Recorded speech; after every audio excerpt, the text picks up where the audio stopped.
Get started with the 3D model and like the tools that you want to focus on first. So if you go into Classroom, I did give you guys like kind of like a cheat sheet for like the what each of the tools do in the sculptris program. So you have like tools that are like the manipulator tools, detail tools, cleanup tools, reduction tools, and then the camera tools. So basically these are like all the tools you'll use on the sculptris program. The very first tools you want to use is the manipulator tool. So basically this is going to allow you to manipulate the round ball as much as you can. It's mainly the grab, draw, inflate, rotate, and the scale tool. Rotate and scale you probably won't use. It's like very like situational parts where you would use it, but mainly you're gonna be using the grab, draw, and the inflate tool. So this is like the tools to kind of like start off with to kind of like render and create your models. Obviously, details is gonna be it's more for like the little details part, and then as you work on the manipulator tools, you also use the cleanup tools, which is like the flat and the smooth tool.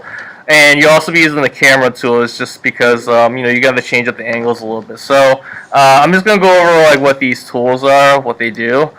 So you have your sculptris open, and then you also want to have the references open for your picture. So I'm actually going to do a 3D model of Black Widow from the Avengers movies.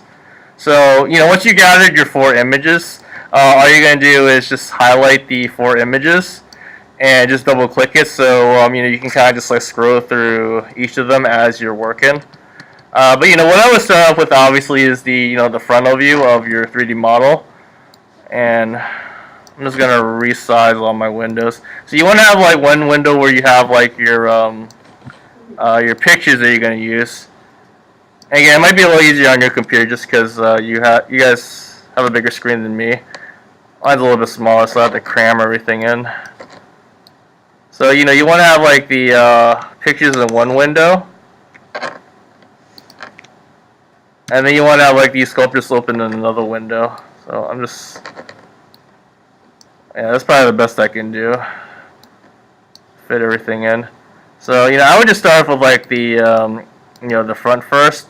And I'm not gonna do like a full body 3D model. So if any of you doing like a human or a person, I highly suggest either doing like the neck, the shoulders. If you want, you can do like the upper torso if you want. But I wouldn't do like the whole body just because of like time, and also it's a lot harder to render like the whole body. But to get started off with it, what I would do is I would use the grab tool. So when you use the grab tool, make sure it's this one you clicked on here, grab, and make sure this part where it says global is checked, because if you click on this, it's basically just grabbing the whole thing. But if you click on that button, it's going to only grab certain parts of the picture. So I would start with the grab tool because that's probably like the one that kind of like manipulates the picture the most. And you can basically hold the space bar, change the size. I would keep the strength and the details in the middle. You can click this check for this button here to kind of like it's basically kind of like controls it a little bit more when you use the tools. And the grab tool, I would just mainly use that to kind of like reshape the whole 3D model. So if you like the shape of the head, then you want to make the edges a little bit skinnier. And then I'm just going to make the bottom of the chin a little bit thinner. But you basically want to just kind of like reshape it to like how the 3D model works. And if you're doing like somebody's head, then I would worry about the neck and the shoulders later. So I'm going to show you guys how to like kind of like stretch those parts and create those sections first. But just like kind of like focus on just like the head for now. And even like same thing you do like an animal or a character, I would just focus on just the head. I'm going to show you like, how you can kind of like attach another body to it later for that. So I got the general shape for the head. I'm not going to really worry about the hair later. We're actually going to be using a tool called the mask tool to create the hair or any like little details that kind of have to like stand out for that part. So I'm not going to worry about that. So this is the front view here. So if you look right here, this is like basically the frontal view. So now I'm going to have to turn it to the side view, and then I'm going to scroll through my pictures again. And I'm just going to look for the side view picture. So now I'm on the side view here. And again, I'm gonna have to like change it to the side. So it was right here, just the front, and this is the side. So if you look at it here though, you can kind of see how like it kind of like snaps real quickly to like that perfect like left view or that perfect front view. So that's basically that Z key that I'm using. That's on the Google Classroom. So the Z key, it basically locks the specific plane areas. So, this is like really easy to kind of like, get that perfect spot. So this is like perfectly the left view here. And then I'm going to do the same thing with the grab tool though. I'm going to just reshape it. So I have to, do more of that shape of the chin. I can probably keep this the same here. So basically I'm just reshaping it the same as like the head here. I'm not really worried about the details yet. I'm gonna get to that at some point. And then I'm going to move to the back of the head. So, I mean, the back head is just going to be like the same. So, just double check the back of the head. So this is going to be the back here. Maybe I might want to narrow this part a little bit more. But, so, basically I have like the general shape of like, what her head would look like. So I'm actually going to go back and snap to the front here. And then 3/4, I can check that real quick. But, yeah, it looks pretty close though. Maybe I can clean that up a little bit more, but I'm not gonna be super nitpicky on that. So I'm gonna go back to the front view, and I'm gonna zoom in a little bit more. So this is where you're gonna start to use like the inflate and the draw tools. So typically when you draw like a humanoid or of like a person, a lot of times like the way like 3D models are created, they usually think of like little sockets, like little holes in like where the eyeballs would be. So that's probably like the easiest way with like doing like pictures of, like humans or like people's faces. You want to think of it in terms like that. So like around like the eyes here. Like these parts of like the face, they kind of like go in. If you think about like the skeletons, like these are like basically like the holes in the eyes.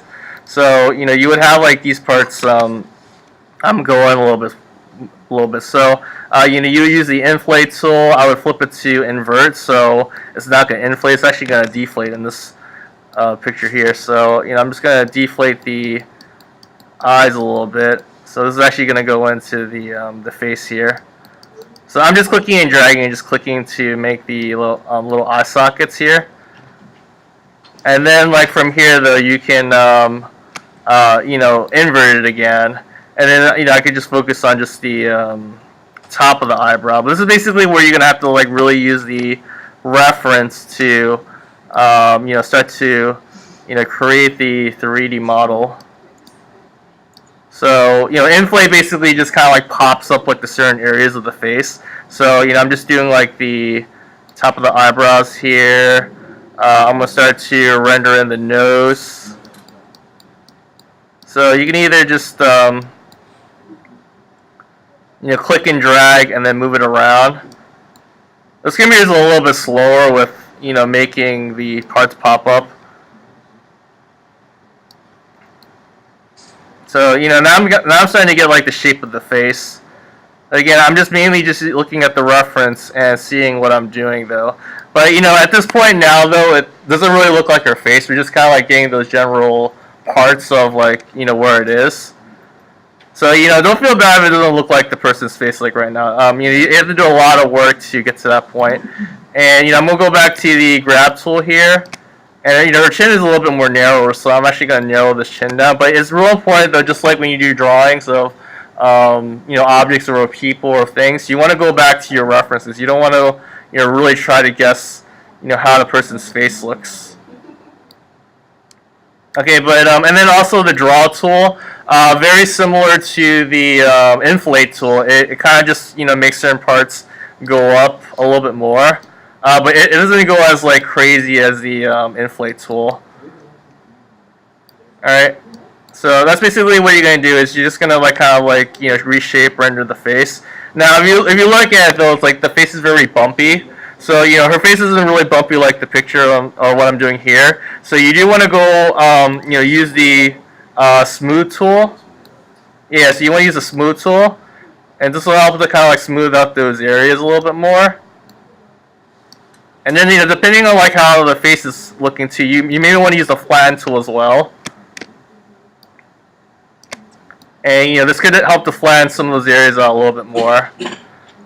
So the smooth and the flatten tool kind of help to like clean up like some of the parts, especially if if it's like more like a female, you want to have like more of like a smooth, more like porcelain looking skin. Whereas if it's like more of like a man, you have like more wrinkles. So just keep that in mind. But as you guys are like working on the front though, you do want to flip it to the side as well.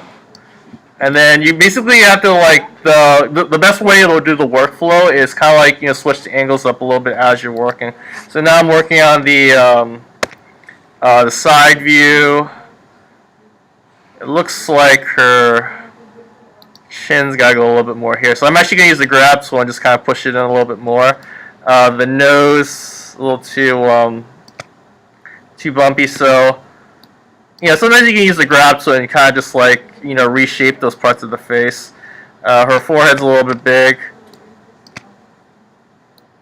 so I'm just gonna make that go up a little bit more. You just want to keep changing up the angles, seeing how things look.